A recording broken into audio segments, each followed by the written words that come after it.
streaming television has gotten entirely too expensive. The prices have gone up and up and up to the point that now if you have a streaming TV service like YouTube TV Plus, a handful of streaming services like Netflix, Hulu, Disney Plus, you're going to be paying close to $100 a month for all of that. This simple fact of life is what compelled me to begin looking into the topic for today's video. It turns out most of the channels that I actually watch as a football fan, as you can see, CBS, Fox, things like this, these are all freely available over the air. All you need is an antenna. However, I also want these shows to be available on my smartphone of choice, on my streaming devices, my Chromecast with Google TV. I have a projector that is a smart device. I need them to get to that.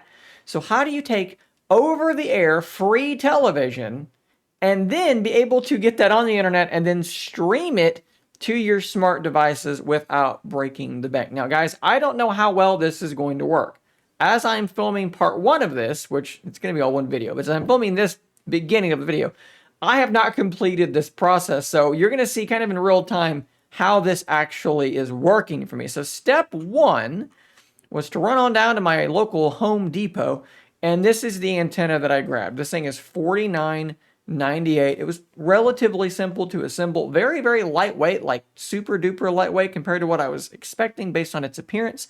But I got this thing assembled, mounted to the side of my house. I ran my coaxial cable into my house and into my television, and I scanned for channels, and I was picking up like 63 channels or something like that. So part one of this, check. This is something that I would recommend before you make this full investment. Try the antenna first. See if you're able to get the channels before you make investment part two.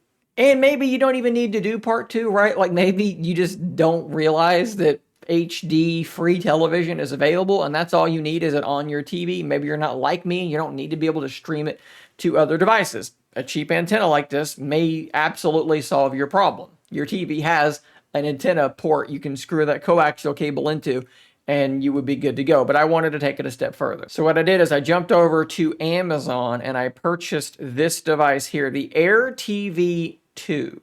What this device apparently does is you're going to sit it in your living room somewhere. You're going to plug your antenna into it instead. It will then connect to your internet connection, and it will then act as basically an internet-connected tuner. So on your phone, on your smart device, you're going to actually link it to your Sling account. Apparently, you don't even need a Sling subscription. You can just use the app for free. You'll tell it, I want to watch CBS. It's going to tune to CBS, channel 8, where I am locally, and it's then going to stream that over the internet to your smart device. You can apparently also plug in a flash drive into that USB port and be able to pause television. The bigger the flash drive, I would imagine the longer you could pause or record that television. But I'm assuming if I plug in like a 32 gig card, maybe I can pause it for half an hour, which is probably all I'm going to need. So this thing has just been delivered. We're going to set it up and we're going to see if this is actually a viable way to get rid of YouTube TV, to get rid of your Sling subscription, to get rid of Fubo TV, to get rid of your cable subscription, and then live the free life from here on. We'd be looking at, all things said and done, coaxial cable, antenna, and this thing, I think I spent right around $150. That's not a small investment, but if it's free from then on, it's only going to take like a few months before it's paid for itself. Maybe only like 2 months before it's paid for itself. So let's set this thing up and see what we got. So here's the box itself. It's actually smaller than I expected it to be. You can see on the bottom here, you've got your antenna port. That's power, Ethernet if you want to or can go that route. And then of course that was that USB plug. Rubberized texture on the bottom. Only other thing in the box appears to be that power adapter. So there's really not much left to do but plug it in and let's get going. So we are plugged into the outlet. We have our antenna plugged in.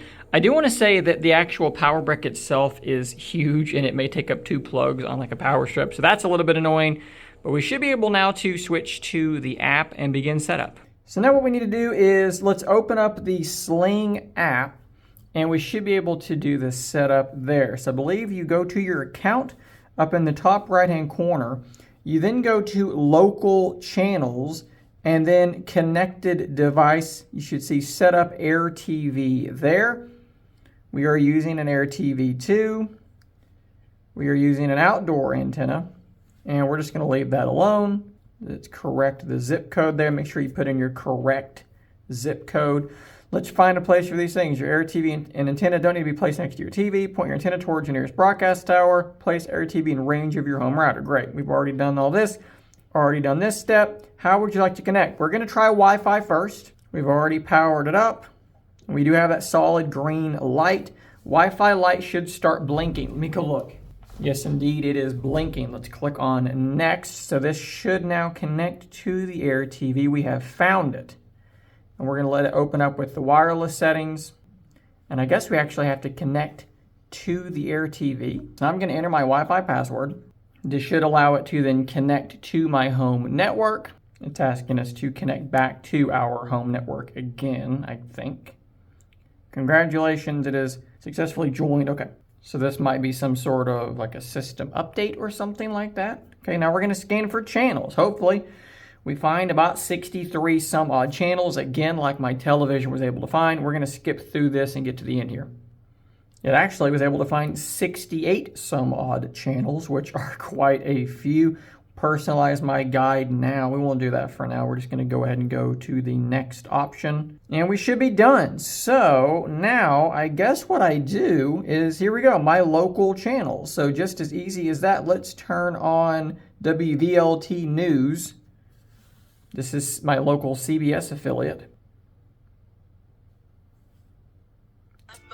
Definitely took an extra beat or two to start, but that's working. Video controls are restricted for this channel. Fair enough. So I don't think I can pause this yet. Let me actually go and plug in that flash drive and see if we can get it to pause. So this is an important thing here. So I plugged in the flash drive and I restarted the app, and it says it has to be at least a 50 gig drive. So we have unplugged it and I plugged in a new flash drive, and I don't know if that means it's working or not. Let's just go ahead and relaunch the app again and see if we get any other sort of pop-up. Seems as though we are okay. So let's go back and let's pick another channel. Actually, let's go to the guide and see what we see here. Format hard drive. Okay, so we're gonna actually go ahead and let it do that. All right, so we just got the formatting complete thing. And as you can see here, I do have a Sling subscription. It's actually canceled, but I've already paid for it. So I've got all their channels as well. It looks like, though, these are some of my local channels. So let's just go into our filter up here and go to locals. And this should now show me just the ones I'm getting for free. I mean, that's quite a few channels, right? Like, a lot of these are probably things I'm not going to be watching. But it's cool that they are all there, and I guess I can probably make my own sort of filter and get rid of some of them as well. Let's pick this channel here, Create. I don't know what this is, but we're gonna launch it up and see if we're actually able now to pause this show. We're now playing, let's click on it, and there we go. We can pause it, and we can actually rewind it as well back as far as we've been watching it. So the flash drive is doing its job quite well, and I would say overall, this is working honestly better than I expected it to. You can see, like I said, that there is a little bit of a delay, right? Whenever you pick a channel, how long it takes to go on, because that tuner has to actually tune to that channel and then begin streaming it to me. But the delay is not crazy, you know, like that's working pretty well. So when it comes time to watch some football on Sundays, Saturdays, things like that, my local channels are going to be there, and I'm going to be able to stream them. Let's now check out streaming it on sort of like a home box, something like my Chromecast.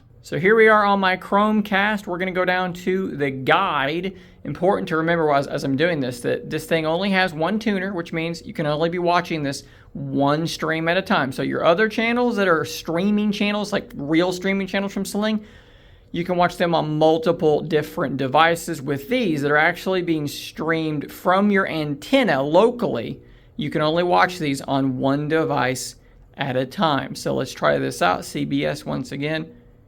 And we are functioning just fine. So guys, antenna coming into the house, into this little guy, streaming over the internet. And here it is, easily accessible on any of my devices. Pretty darn cool. And We can also pause it. Honestly, that went more smoothly and was easier than I was expecting it to be. So what I'm going to do from here is I'm going to drop a link in the description to this antenna, but you can use whatever antenna you want. Maybe you want to go bigger and potentially have a better signal, get more channels maybe even. But this is the exact one that I used. I'll drop a link down below. I'm also going to drop an affiliate link to this Air TV2 down below as well. If you click that link and make a purchase, it will help support the channel. So definitely keep that in mind, guys. Pretty cool stuff. Free TV streaming to my phone, like I said, cost me about $150 or so for everything I needed to get this rolling, and it should be free from here on. So if you want to check it out, like I said, the links are below. Thanks for watching. Drop some comments down below about what you think about this. Is it something that you're using? Have you tried another setup? Talk about it in those comments down below. Guys, thanks for watching, though. I'll see you on the next one. And until next time, stay nerdy, my friends.